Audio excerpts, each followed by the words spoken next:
ቦግ ብሎ ለሚል ሳይሆን ባህል የሆነ ሐሳብ፣ ቃል፣ ጅማሮ፣ ድግግሞሽ ባህል እየሆነ ሲሄድ የምናስበውን በደንብ የለበሰች ለአይን የምታምር የምታጓጓ በቂ ምግብ የምታመርት በቂ ዝናብ የምታመርት ሀገር ለመፍጠር በእጅጉ የሚያግዝ ይሆናል።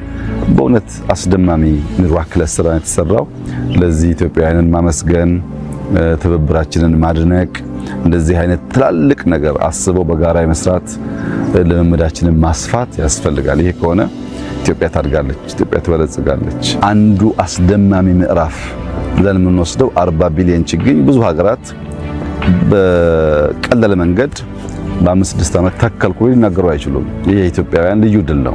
ከኛ በላይ ትላልቅ ፖፑሌሽን ያላቸው ሀገራትን ቢሆኑ የተለየ ሪሶርስ ሳያስቀምጡ ሰው በገዛ ፈቃዱ ጊዜውን ገንዘቡን አውጥቶ ለነገ ኢንቨስት የሚያደርግበት ልምምድ እምብዛም የለም። ከኛ በላይ የተከሉ ሀገራት በረጅም ጊዜ ውስጥ ሊኖሩ ይችላሉ። ግን ብዙ እንደ መንግስት ገንዘብ አፍሰውበት እንጂ እያንዳንዱ ዜጋ የራሱን ጊዜና ገንዘብ አውጥቶ የሰራበት ሁኔታ ስንመለከት የኢትዮጵያውያን ዩኒክ ነው። ይሄን ዩኒክ ባህሪ መጠበቅ፣ ማጎልበት፣ ማስፋት ያስፈልጋል።